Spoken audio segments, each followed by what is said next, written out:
Hello, everyone. You are listening to Life Over Coffee. Thank you so much for joining me. I am Rick Thomas. I'm very glad that you are here. I want to talk about a culturally relevant issue, something that circulates in our news every so often, and that is the subject of gun control. I want to present to you what I hope is a cogent and biblical argument that will clearly identify what the issues are and a proper way to think about this emotional topic that is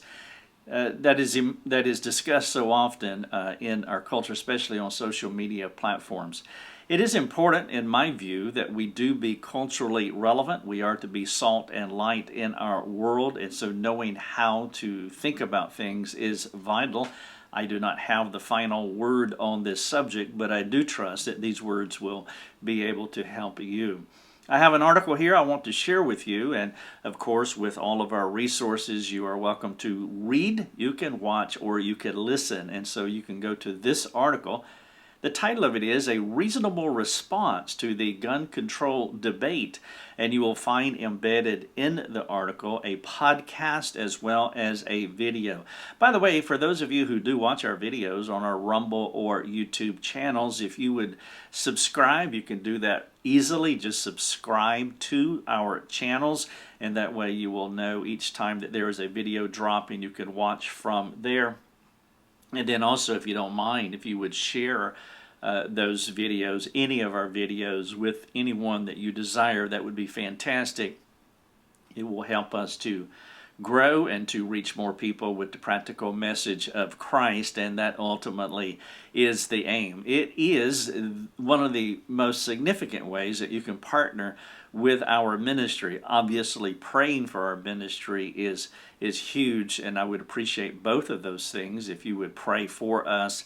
And then also share our resources with others. For those of you who are listening to the podcast, be sure to follow on your podcast platform, and of course let others know, especially your pastors, the leadership of your churches. That would be fantastic. All right, so I want to talk about a reasonable response to the gun control debate. Thanks again for joining me.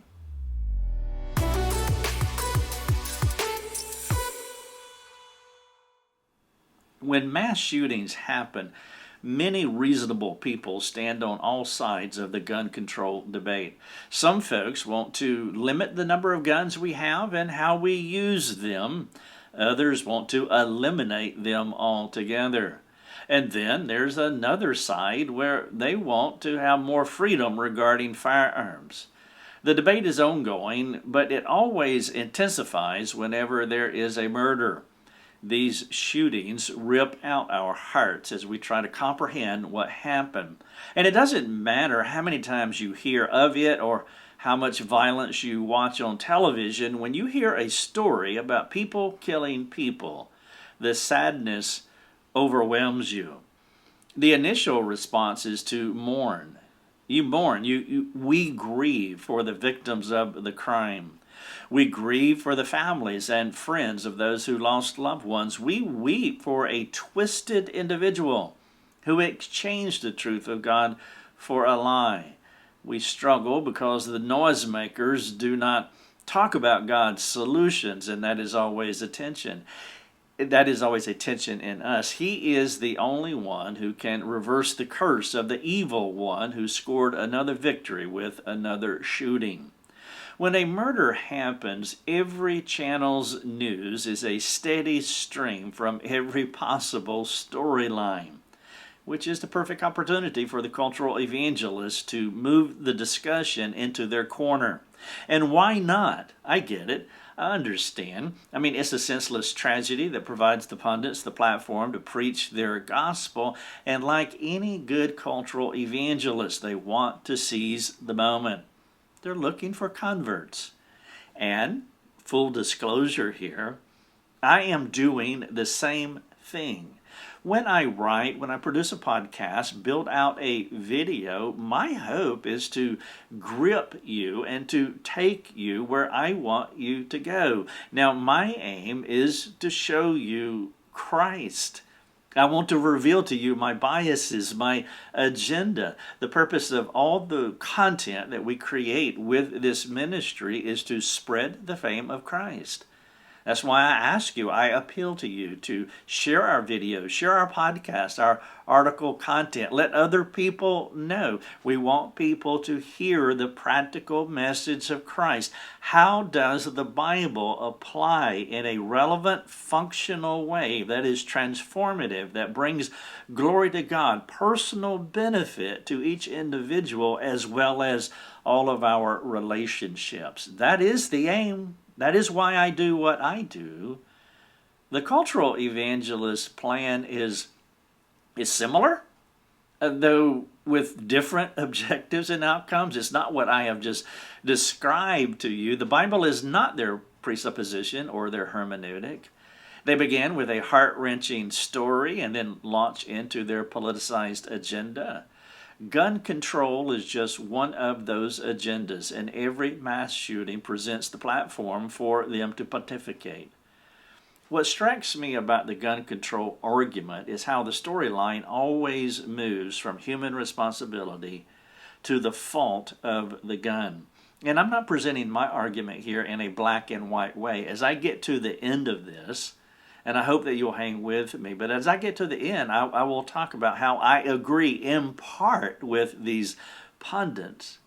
But I don't believe that it is right to move away from human responsibility and put the blame on the gun. If I didn't know what guns were, imagine a kid growing up, he didn't know what a gun was. He's 8, 9, 10 years of age. And if he heard many of these pundits talk, they would think that guns are free moral agents. For example, we talk about gun violence. The gun did it. That is the implication with our euphemistic language. And if I didn't know any better, I would think that guns were free moral agents who exercise their will over humans. And so what I want to share with you are 3 ways that our culture talks about this problem. And I want to present what I think is a better argument, and then I'll have some concluding thoughts. And first, I want to take this term gun violence, because that is a common label that we hear often. And this is the first shift, I think, in the argument. And it's when the evangelist does use that term. This labeling, gun violence, is a subtle but astute change if you want to move the discussion from human responsibility to inanimate objects. Make them animated. Make the gun animated. It is a worldview difference between gun violence and human violence, which is the alternative. This is a euphemistic maneuver, and it happens when they make the weapon violent rather than the human being who is controlling the weapon. You could do the same thing with sticks and stones. I mean, it's rock violence. If I were to hit you over the head with a rock, which I would not do, if I hit you over the head with a stick, it would be stick violence. This misdirection moves the potential cultural convert from thinking less about people and more about sticks and stones and guns, this is more than semantics. This is an agenda. It's a cultural worldview designed to shape policy. Once we put the accent mark on the gun rather than on the sinner wielding the gun, then we have set ourselves up as secondary actors, not culprits. The evangelist argument is about guns as though the person who slaughtered the people was not culpable for his actions. If you follow the logic, the solution is to incarcerate the gun, and that is the agenda. They call it gun control. And so we are going to incarcerate the gun so that there won't be gun violence rather than incarcerating the gunman. The progressive left of our political culture, they do want to release more criminals rather than arrest them. The assumption is if you manage all inanimate objects capable of being used to hurt someone, you would solve the problem. But we know that that is not true. Now, I do not fault unbelievers for pushing their agenda, and I don't expect an unbelieving culture to put forth Christian values. That would be naive, if not downright foolish on my part. Their argument is their worldview, and they cannot consider the doctrine of sin because they reject Christ and His Word. They can't understand how violence comes from a sinful heart, not a gun, not the way that we do. The gun, in their view, is an instrument, or the gun is an instrument that a violent person uses to carry out his violent actions. That is our view, rather. An inanimate object has no ability, has no power to harm anyone if a depraved soul chooses not to harm anyone. A mass shooting is no different from the first recorded murder from this perspective. If the cultural evangelist argued the case back in the day of Cain and Abel, he would push for rock control or stick control or whatever object Cain chose to kill his brother, as we see in Genesis chapter 4, verse number 8. And so the first transition from moving from human responsibility to an inanimate object is this euphemistic language of gun violence. And then there is also a gun morality, where we are continuing to animate the gun. And so the gun is not only violent, but it has a morality. So the possession of guns is the problem. I do agree with him, partly. The possession of guns is a problem for some people, but I reject how they position the argument and the word choices to disguise the real issue. The cultural evangelists give an inanimate object morality. For example, here's a quote that is very common, or some version of this, which speaks to a gun having morality. Quote, "If the assailant did not own guns, the victims would be alive today, as though the guns made the moral choice to kill someone." Well, it might be true if the assailant did not own a gun that the victim could be alive, and I would never dismiss that kind of reasoning as though it is ludicrous and carries no validity. This is the parts where I do agree, in part, to their argument. But the problem I have is where the gun controllers place the weight of the argument. They move the issue to the gun with hardly any mention of the real culprit. If the assailant survives, he will stand trial for his hate crime. His weapons will not stand trial. It's not gun morality, it is human morality, or in this case, immorality. There is only one culprit in this morality play: the assailant. He is the free moral agent who chooses to pick up an inanimate object and kill human beings. If they want to make a hypothetical argument by saying the assailant would not have killed if he had no gun, I could make an opposite argument saying he would have killed them with something else. Both opinions, mine and theirs, are speculative. But they miss the point.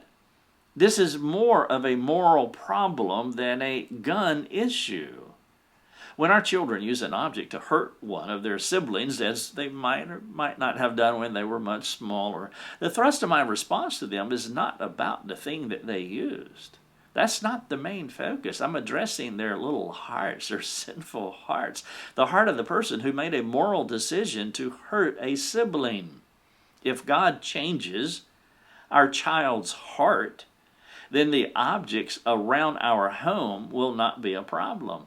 But banning every possible thing that someone can use to hurt someone does not make sense when evil has gripped the hearts of fallen people. Because this is a moral argument, we do have a solution. But if the cultural evangelist gets his way by making it a gun argument, there is no solution. Not until the government can control all possible objects that people can use to kill. Even if that were possible, there is still the matter of human depravity. If sinful people are not held accountable for their immoral actions, there is no possible way to control guns or any other weapon of choice. And so the first shift as they move from human responsibility to the gun did it is this language of gun violence. And in one sense, it doesn't make any difference of the language that you use unless you upload it with an agenda, which they do when they use the language of gun violence. And then we talk about gun morality, as though the moral issue is more about the gun than the individual who is wielding the gun. It is the morality of the assailant that is in view here, who is motivated by a sinful heart. And then there is gun power, as though the gun can tempt us and lure us and entice us to do evil things, meaning that the evil that is out there and not in our hearts. Here is a quote. This is actually a quote from a a cultural evangelist. Quote, "Handguns do not enhance our safety. They exacerbate our flaws. They tempt us to escalate arguments and bait us into embracing confrontation rather than avoiding it." Do you hear the language that the cultural evangelist is using? They exacerbate our flaws by tempting us, by baiting us into embracing confrontation rather than avoiding it. Initially, the evangelists talk about the violence of the gun, not the man wielding it. Then they place morality on the gun rather than the man wielding it. Lastly, they give the weapon the ability to tempt a human being. Guns can cause us to sin by exacerbating, by tempting, by baiting us to pick them up and shoot someone. James debunked this argument a long time ago when he addressed the source of our anger in James chapter 4, verses 1 and 2. These two verses read as though they came out of today's newspaper. According to James, the gun did not exacerbate, the gun did not tempt, the gun did not bait the killer to kill. He murdered because there was something he wanted but he could not get, so he chose to murder. This is what James 4, 1 and 2 says. What causes quarrels and what causes fights among you? The operative word here is cause. What is the source? Once you pinpoint the source, the cause of the argument, the quarrel, the fight, then you have identified the true starting point to resolve the problem. James asks, what causes quarrels and what causes fights among you? Is it not this, that your passions are at war within you? You desire and you do not have, so you murder. You covet and cannot obtain, so you fight and quarrel. Do you hear why I said it sounds like he just pulled this right out of today's newspaper? The source is in the heart of the individual. The gun does not have power. Saying guns tempt us is a common mistake. By the way, we have all done this. How many times have you gotten angry with someone and then justified your anger by blaming something outside of yourself for the offense? When something went wrong, they caused me to do this. She made me do this. That thing tempted me, caused me to do this. We do this all the time. Anytime that we look beyond ourselves to explain the cause of anger, we're no longer walking in the truth. James also said in chapter 1, if you back up 3 chapters, go to the very first chapter, and he talks about the origination of our problems. This is why the anger passage in James 4 makes so much sense, because in James 1, verses 14 and 15, he says this, each person is tempted when he is lured and enticed by a gun. That's not what he said. Each person is tempted when he is lured and enticed by his own desire, which is exactly what James was saying in chapter 4 about anger. James goes on to say in chapter 1, then desire, when it has conceived, gives birth to sin, and sin, when it is fully grown, brings forth death. Do not be deceived, my beloved brothers. Though I appreciate anyone's desire to curb violence and make our culture a safer place to live, but if we try to bring in social change while dismissing God's word, we are deceiving ourselves. And the excellent desire we may want for society will never happen. moving the storyline from appropriate mourning over the senseless deaths of people made in the image of God to the primary cause of those murders being something other than human responsibility is misguided and non-productive. Guns have no life. They have no power. They cannot tempt us. We are tempted by our own desires. Guns cannot be animated. Guns cannot do anything without a sinful person with a sinful desire who wants to do a sinful thing. The cultural evangelist is making it a one-sided view. The problem is with the gun. I have a counter-argument. The problem is not with the gun. If the culture ever turns the argument back to the people behind the weapons, they would be in a better place for resolution. But I would not want to leave you thinking there is no problem with guns. And this is what I was saying earlier, that I can agree in part with their argument because I do not see this as a completely black and white issue. Because there is some validity to what they are saying. If our child did abuse a sibling with an inanimate object, I would deal with his heart first, as I said earlier. But then I would make sure that there were rules to mitigate the possibility of it happening again. For example, it would be unwise for me to put a box of BBs on the kitchen counter for a child to act out his evil heart. Perchance he wanted, perchance he had that sinful desire in his heart. That type of misguidedness would be foolish parenting because I would not be thinking through the doctrine of sin present in a child's heart. The answer is not legalism, absolutely no guns, and it's not licentiousness where there is just total gun freedom. I believe the murder rate would go down if there were stricter practices and policies regarding firearms, especially for those with criminal records. My point is not to say that enacting policies won't work. We have to live as men and women under authority. God gave us policies. He has given us government as a means of grace.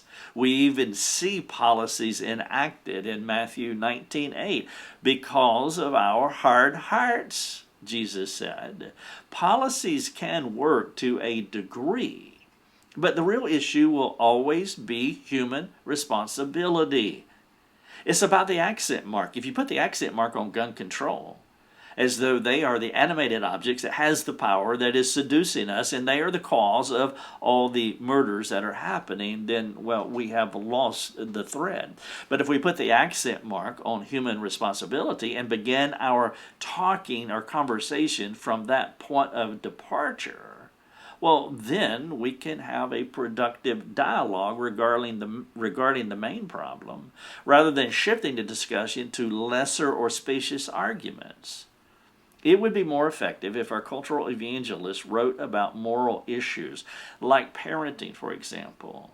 I gave some parenting advice. I would not put the BBs on the kitchen counter if I knew that I had a child with a proclivity to want to hurt someone by shooting them.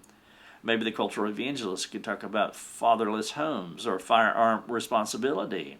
If you've ever gone and had any kind of firearm weaponry class, I mean, that is absolutely essential, and you learn so much in that kind of training. Maybe a study of the statistical demographics that are more likely to kill someone. Parenting practices, fatherless homes, firearm responsibility, statistical studies. I do hear you, cultural evangelist. I'm not going to leave a gun readily available for an immature child to pick up and use willy-nilly. I'm willing to embrace your worldview to a point. But let's talk about being responsible with guns, sure. But do you hear me? Will you embrace my worldview that is primarily a moral problem where there is human agency, and we must deal with that as far as first things first? The title of this article that I'm sharing with you is A Reasonable Response to the Gun Control Debate. I want to wrap up by asking a few questions, and again, I hope that you will use the podcast, the video, the article, these call to action. This would be a wonderful opportunity to talk among friends. Number one, what's your take on the gun control argument? I trust you have one. I trust that it is biblically cogent and practically relevant. Number two, using the Bible as your primary source material, will you make a case for what you believe? It is essential for you to have an argument. It is essential for you to believe correctly on this matter.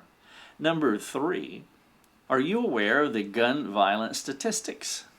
Where do most killings take place? What are some of the common denominators? What solutions would you like to see? Question number four, I want to tie these together. Which demographics are safer and what are a few reasons for it? And so look at both the negative and the positive so that you can have a comprehensive understanding of the data so that you can not only engage the culture intelligently, you understand the problem, but when it comes to policy making, it is essential that this is not just an emotional issue. And I recognize that it is emotional. By the way, for those of you who are not familiar with my story, you don't know that I had two brothers who were murdered, one in 1987 and one in 1997. And so I do understand this is an emotional argument, but that's why it's important that you want to look at it as objectively as you can, as intelligently as you can, and so you want to look at both the negative and positive side of the statistics. And so I asked in question number three, are you aware of the gun violence statistics? Where do most of the killings take place? What are some of the common denominators? What solutions would you like to see? And then number four, which demographics are safer and what are a few reasons for it? Understanding this information is an honest desire to not only want to evaluate, but to understand, to implement ways that can make our culture safer. Number five, how active are you culturally? Are you gathering? Are you processing? Are you understanding the data? What should your role be in engaging the culture from a bibliocentric worldview? I mean, are we to be a light on a hill? Are we to be salt and light in the world? Are we to go into the world teaching people about Christ? Well, part of that is understanding our culture. We can't be silo Christians as though we are detached from the culture. We live in the world. We don't live like the world, but we very much live in it. Number six, if you have children, how are you indoctrinating them about the cause of sin? Anger is really what we're talking about when someone kills somebody, and that's why James's passage in chapter 4 is so important. You need to have a theology of anger. And it ties to the gun control issue. You want to indoctrinate your children the right way. What does walking out repentance look like in your life? How are you teaching this to your children? And then number seven, are they tempted to blame outside sources as the cause of their anger? We want our children to know at a very young age, the devil did not make me do it. That woman you gave me, God, as Adam said in Genesis 3, that woman you gave me made me do it. No, the devil doesn't make you do it, and Eve doesn't make you do it, and the gun doesn't make you do it. We want our children to learn the cause, the source of our anger, that these desires that we have. And then when we step into like a culturally relevant topic like this, we have a sound understanding of anthropology and harmoniology. We understand how sin operates in the human heart, and we have a solution through Christ as guided by His Word. The title of this article is A Reasonable Response to the Gun Control Debate. Please feel free to share it with anyone. And for those of you who are able to partner with us, please pray for our ministry. Number two, please share our content broadly. Feel free to share it with anyone. And then there is a minority of you. There's a small number of you who can help us financially if you can, only if you can. If you are supporting your local church and you have the ability to support another ministry, would you consider supporting ours as we take the message of Christ globally?